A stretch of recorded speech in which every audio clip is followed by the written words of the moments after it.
একটু ভাবুন তো, মাটির থেকে 1000 ফুট উপরে খাড়া পাহাড়ের গা বেয়ে আপনি গাড়ি চালাচ্ছেন। একটু এদিক সেদিক হলেই সোজা মৃত্যু। দক্ষিণ আমেরিকার আন্দিজ পর্বতমালায় এমন রাস্তা তৈরি করা যে কতটা ভয়ঙ্কর তা কল্পনারও বাইরে। এখানে ইঞ্জিনিয়ারদের ভুলের কোনো ক্ষমা নেই। একটি সামান্য ছোট্ট ভুল মানেই পুরো প্রজেক্ট শত শত মিটার গভীর খাদে ধসে পড়া। তবুও তারা পাহাড়ের গায়ে ঝুলন্ত অবস্থায় ডিনামাইট ফাটিয়ে বিশাল মেশিন চালিয়ে তৈরি করেছেন এমন সব রাস্তা যা দেখলে মনে হবে পাহাড়ের গায়ে যেন স্টিলের সুতো পেঁচিয়ে রাখা হয়েছে। ভয়েস অফ বাংলাদেশের স্বাগতম। আজকের ভিডিওতে আমরা দেখব কিভাবে ইঞ্জিনিয়াররা প্রকৃতির সাথে যুদ্ধ করে এই অসম্ভবকে সম্ভব করেন। পেরু, চিলি বা বলিভিয়ার আন্দিজ পর্বতে রাস্তা বানানো আর মৃত্যুর সাথে পাঞ্জা লড়া যেন একই কথা। এখানে উচ্চতা 3000 থেকে 4500 মিটার। এই উচ্চতায় অক্সিজেনের অভাবে শ্রমিকদের কাজ করার ক্ষমতা 30 থেকে 40 ভাগ কমে যায়। তার ওপর আছে যখন তখন তুষারপাত আর ভূমিধস। এই রাস্তাগুলো বানাতে ইঞ্জিনিয়াররা মূলত দুটি পদ্ধতি ব্যবহার করেন। প্রথমত, পাহাড়ের বাইরের দিক বা কিনারা কেটে রাস্তা বানানো, আর দ্বিতীয়ত, যখন পাহাড় খুব বেশি খাড়া হয় তখন পাহাড় ফুটো করে টানেল তৈরি করা।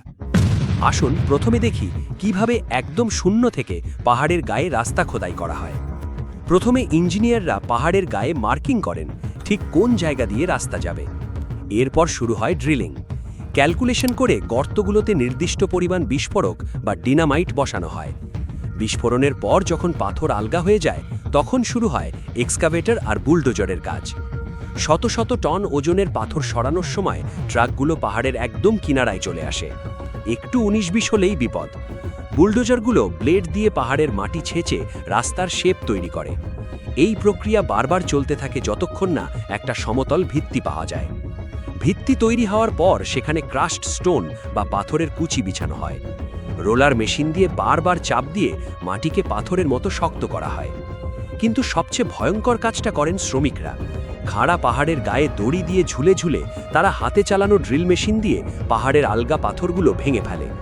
এরপর পুরো পাহাড়ের গায়ে স্টিলের জালি বা মেশ লাগিয়ে দেওয়া হয় যাতে ওপর থেকে কোনো পাথর গাড়ির ওপর না পড়ে। এবার আসি পিচ ঢালাইয়ের কাজে। গরম অ্যাসফল্ট বা পিচ যখন ফেলা হয় তখন ধোঁয়ায় চারপাশ ভরে যায়। এই উচ্চতায় তাপমাত্রা ধরে রাখা খুব কঠিন, তাই শ্রমিকদের কাজ করতে হয় ঝড়ের গতিতে। ওপর থেকে দেখলে মনে হয় পাহাড়ের গায়ে কেউ যেন কালো ফিতে জড়িয়ে দিয়েছে। কিন্তু যেখানে পাহাড় একদম খাড়া সেখানে মাটি কাটার উপায় থাকে না। তখন কি করা হয় জানেন? তখন তৈরি করা হয় ঝুলন্ত রাস্তা। প্রথমে পাহাড়ের গায়ে বিশাল সব কংক্রিটের পিলার গেঁথে দেওয়া হয়। এরপর ক্রেন দিয়ে প্রিফ্যাব্রিকেটেড বা আগে থেকে তৈরি করা রাস্তার টুকরোগুলোকে পাজল গেমের মতো এক এক করে জোড়া লাগানো হয়। এক একটি টুকরো যেন লেগো ব্রিকের মতো বসে যায় শূন্যের ওপর। আর যখন পাহাড়ের পাশ দিয়ে রাস্তা বানানো কোনোভাবেই সম্ভব হয় না তখন ইঞ্জিনিয়াররা সোজা পাহাড়ের বুক চিরে টানেল তৈরির সিদ্ধান্ত নেন।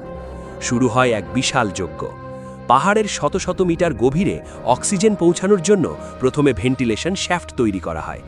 এরপর সেখানে প্রবেশ করানো হয় ইঞ্জিনিয়ারিংয়ের দানব টানেল বোরিং মেশিন বা টিবিএম। এই মেশিনটি লম্বায় প্রায় 100 মিটার, মানে একটা 30 তলা বিল্ডিংয়ের সমান। এর সামনে থাকে বিশাল কাটার হেড যা স্টিলের মতো শক্ত পাথরকেও নিমিষেই গুঁড়ো করে ফেলে। এটি ধীরে ধীরে এগিয়ে যায় আর পেছনে অটোমেটিক কংক্রিটের দেওয়াল তৈরি করতে থাকে। মাসের পর মাস দিনরাত 24 ঘন্টা কাজ করার পর যখন টানেলের অপর প্রান্তে আলো দেখা যায় তখন ইঞ্জিনিয়ারদের মুখে হাসি ফোটে। লেজার সেন্সার আর আল্ট্রাসাউন্ড দিয়ে টানেলের প্রতিটি ইঞ্চি চেক করা হয়, নিশ্চিত করা হয় নিরাপত্তা। বন্ধুরা, এই প্রকৃতির দুর্গম পথকে মানুষের চলাচলের উপযোগী করার এই লড়াই আপনাদের কেমন লাগলো কমেন্ট করে জানান। ভিডিওটি ভালো লাগলে লাইক দিন এবং ভয়েস অফ বাংলাদেশ চ্যানেলটি সাবস্ক্রাইব করে আমাদের সাথেই থাকুন। দেখা হবে পরের ভিডিওতে।